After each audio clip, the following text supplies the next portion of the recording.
nupang mulia-mulia na manusia teh si horeng manusia nu jadi abdina Allah.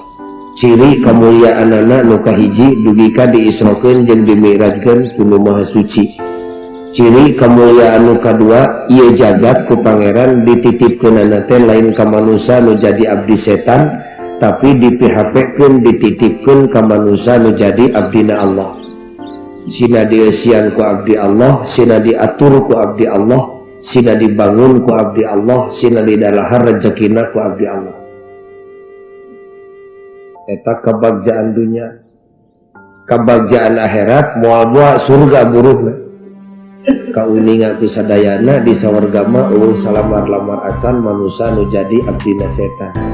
Sakali deui di sawarga mah eueuh salamar-lamar acan manusia nu jadi abdina setan. Sabab sawarga wungkul eusina teh manusia nu jadi abdina Allah. Anu janten persoalan dina danget kiwari